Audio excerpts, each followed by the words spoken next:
ये 3 महीने rigid time table आपको फॉलो करना होगा। संडे इसमें आपको फ्री मिलेगा और संडे होगा बेटा आपका टेस्ट। तो संडे आपको बैठ के रिवाइज करना होगा, पूरी चीज रिवाइज की। अब देखो यहाँ पे क्या चीज यूजफुल होगी ना, अब संडे को रिवाइज कहाँ से करोगे आप, यहाँ से। अब संडे को आपको पूरे नोट्स लेके नहीं बैठने हैं, लेक्चर नहीं देखना है। संडे को आपने क्या किया, शॉर्ट नोट्स देखा, बढ़िया से रिवाइज किया, जबकि टेस्ट दिया। कोई बात नहीं, टेस्ट में 200 नंबर आ रहे हैं, देते रहो, क्योंकि 3 महीने मान लेते हैं आपके 400 नंबर तक भी आप पहुंच गए। 3 महीने में आप टेस्ट में 400 नंबर पहुंचे बेटा, उसके बाद भी आपके पास 2 महीने फिर बचे हैं। दिस इज नवंबर, दिसंबर, जनवरी, उसके बाद आपके पास फेब, मार्च, अप्रैल बचा हुआ है। 3 महीने आपके पास बचे। सॉरी, दिसंबर, जन, फेब, 3 महीने हो गए। अभी आपकी सीरीज दिसंबर में स्टार्ट हुई, दिसंबर, जन, फेब मानते सीरीज खत्म होती है, मार्च में भी खत्म होती है। तो आपके पास फिर भी 1.5 महीने 45 डेज बचेंगे, फिर रिवाइज करके लगातार मॉक देते रहने के।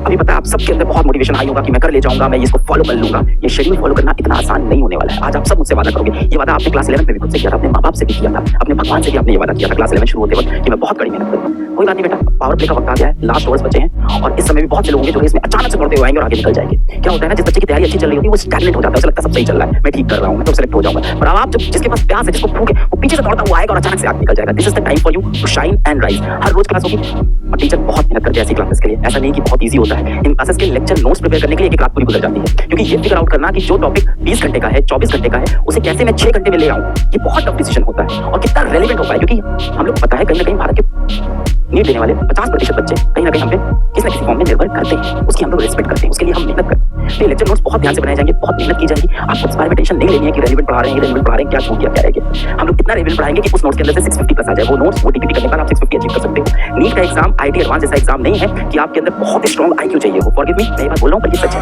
नीट के एग्जाम क्लियर करने के लिए आपको बहुत बड़ा आईक्यू नहीं चाहिए, आपको बहुत ज्यादा इंटेलिजेंस नहीं चाहिए, आपको बस एक चीज चाहिए, कड़ी मेहनत। बहुत जोरदार कड़ी मेहनत आपको यहाँ से करनी है और वो करने के लिए हम सब बेटा आपके साथ रेडी होंगे। इस शेड्यूल को आपको रोज फॉलो करना है। संडे को बेटा आपका टेस्ट होगा, टेस्ट से पहले शॉर्ट नोट रिवाइज करेंगे। जिन बच्चों का ठीक चल रहा है उनको मैं बोलूंगा हर लेक्चर देखने की जरूरत नहीं है। मैं आपसे यहाँ व्यूज लेने नहीं आया हूँ, बहुत व्यूज है उनके पास, हम यहाँ व्यूज के लिए नहीं खड़े हुए। तो मैं नहीं कहूंगा कि फिर भी आप आके रिवाइज करो, आपके बहुत यूजफुल है, नहीं दिखा। जिन बच्चों का कंप्लीट है ना चैप्टर, वो लाइव में ना आए, लाइव के बाद हम लोग टाइम स्टैम्प्स लगा देंगे। मान लेते हैं कोई पर्टिकुलर चैप्टर में फिजिक्स का टीचर उसी एग्जांपल दूंगा, मान लेते हैं कोई भी चैप्टर उठा लेते हैं, लेकिन से हम लोग लॉज ऑफ मोशन पढ़ रहे हैं। अब किसी बच्चे का लॉज ऑफ मोशन में 0 फोर्स का कांसेप्ट कमजोर है, अक्सर बच्चों का 0 फोर्स का कांसेप्ट कमजोर है, तो लेक्चर खत्म हो जाएगा, टाइम स्टैम्प लग जाएंगे। अगले दिन आना, देखना सूडो फोर्स का कांसेप्ट क्या है। अच्छा, इस आधे घंटे में इस 40 मिनट का सूडो फोर्स है, इसको मैं अच्छे से प्रैक्टिस कर लेता हूं। जितनी आपको जरूरत है बेटा उतनी ही चीजें पढ़ना। ये नहीं कि शॉक में बैठ के यार बड़ा अच्छा सर पढ़ा रहे हैं, मजा आ रहा है, फिर से एक बार सुन लेता हूं। ये सब मतलब आपको ये लगता है ना बड़ा मजा आ रहा है, तो मैथ की कमेंट्री नहीं बेटा कि बैठ के सुनना जरूरी है। और बैठ के लेक्चर देखने से सिलेक्शन नहीं होता है, ये बात आपको पता होगी, क्योंकि इन वीडियो पे आप व्यूज देखते हो कितने होते हैं, 1 मिलियन व्यूज है, 10 लाख बच्चा देख रहा है, तो क्या सब सिलेक्ट हो जाता है? सिलेक्ट होता है जो ऐसे शेड्यूल को, स्ट्रिक्ट शेड्यूल को फॉलो करता है। लेक्चर खत्म हुआ, अब इसके बाद ये नहीं कि हां डन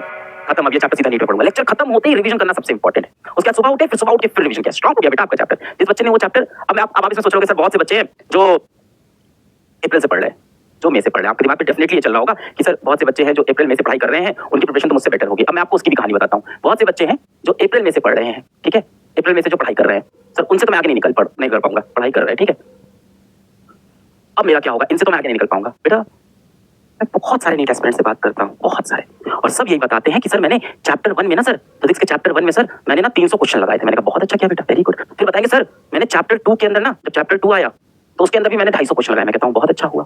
फिर उसके बाद बताएंगे सर तीसरे चैप्टर में भी मैंने 200 क्वेश्चन लगाए, बहुत अच्छा। चौथे में भी मैंने 200 क्वेश्चन लगाए बेटा, बहुत अच्छा। फिर मैं उनसे पूछता हूँ कि बेटा जरा चैप्टर 1 का क्वेश्चन सॉल्व करना। सर अभी रिवाइज नहीं किया है, एक बार बैठ के रिवाइज करूंगा तो हो जाएगा। ये करते करते उनका सारा समय निकल जाता है। और होता क्या है, जब इस चैप्टर को पढ़े हुए वो अप्रैल में से अगले जैन तक पहुंचते हैं तो ये पूरा दिमाग से क्लीन हो जाता है। ये 300 क्वेश्चन किसी वर्ड के नहीं रहते, कुछ याद नहीं रहता है कि क्वेश्चन में मैंने क्या किया था, क्या लॉजिक लगाई थी, पूरी फ्रेश बिगिनिंग हो जाती है। अगर इस समय इनको इस चैप्टर को कंप्लीट करने में लेट सपोज इनको 20 आवर्स लगे थे, तो अगली बार भी इनको इस चैप्टर को कंप्लीट करने में वापस से 10 आवर लग जाते हैं। आपको इसी चीज का एडवांटेज उठाना है कि तुरंत रात को रिवीजन किया, सुबह रिवीजन किया, शॉर्ट नोट्स बनाया, टीपीटी लगाया, संडे को टेस्ट दिया, चीजें सेट है। नीट में अक्सर बच्चे, मैक्सिमम बच्चे इस वजह से सेलेक्ट नहीं हो रहे कि नीट का एग्जाम बहुत कठिन आ जा रहा है या क्वेश्चन सॉल्व ही नहीं हो पा रहे हैं। आप ज्यादातर बच्चों से पूछना, आप में से बहुत सारे बच्चे ड्रॉप होंगे, आप में से ज्यादातर बच्चे ये चीज फील करते होंगे नीट एग्जाम में, यार ये पढ़ा था रिवाइज नहीं कर पाए, अरे ये तो लेक्चर में मैंने देखा था, ये तो मेरी आंख के सामने से गुजरा था, ये क्वेश्चन तो सिमिलर क्वेश्चन मैंने किया था पर वहां नहीं बना। यानी यू लैक रिवीजन। नीट के एस्पिरेंट में जो चीज सबसे ज्यादा लैक करती है वो होती है बेटा रिवीजन की। तो आपको इस तरह से एडवांटेज मिलेगा इन बच्चों से। तो आप डरो नहीं कि कोई 1 साल से तैयारी कर रहा है, कोई 2 साल से तैयारी कर रहा है, तो मेरा क्या होगा। जो 1 साल से 2 साल से तैयारी कर रहे हैं, हो सकता है उसमें से बहुत से बच्चे नॉन सीरियस रहे हो और होते भी है। देखो कहने को है कि कंपटीशन 22 लाख बच्चों का है, नहीं बेटा, कंपटीशन लास्ट के 1.5 से 2 लाख बच्चों का है। आपको उसमें घुसना है। आप 22 लाख का नंबर मत सोचा करो कि 22 लाख लोगों से कंपीट करना है। 22 लाख में से बेटा 20 लाख लोग बहुत नॉन सीरियस तरीके से तैयारी कर रहे हैं, वो इस तरह से तैयारी कर रहे हैं कि पढ़ते जा रहे हैं, को करते जा रहे हैं। अब पता है रिवीजन क्यों नहीं करते, क्योंकि दिमाग में शैतान है, वो कहता है कहां रिवाइज करें यार, नया पढ़ते हैं ना। क्योंकि लेक्चर देखना टीवी जैसा मनोरंजन है, मूवी देखने जैसा, बैठ गए लेक्चर पूरा देख लिया, बड़ा मजा आया, अब भी थोड़ी बहुत लगा ली, इसका सॉल्यूशन देख लिया, बड़ा मजा आया। रिवाइज कैसे करें, रिवाइज करने के लिए किसी ने कहा ही नहीं, कोई लेक्चर ही नहीं मिल रहा है। This is your opportunity to revise. ये सबसे अच्छी अपॉर्चुनिटी कि आप 6 घंटे में पढ़े, रिवाइज किया, अगले दिन रिवाइज किया, शॉर्ट नोट्स बनाए, उसके बाद आके टेस्ट दे दिया। Revision is the most important की जो हो सकता है आपको इन बच्चों से ऊपर लेके जाए। मैं बहुत सारे बच्चों से बेटा बात करता हूं जो नीट में 2 ड्रॉप, 3 ड्रॉप, 4 ड्रॉप लेते हैं। उनसे आप पूछो कि आपका सिलेबस नहीं कवर हुआ, तो बताते हैं फर्स्ट ड्रॉप के अंदर पूरा कवर था, सेकंड ड्रॉप में थोड़ा कम हुआ था, थर्ड ड्रॉप में पूरा।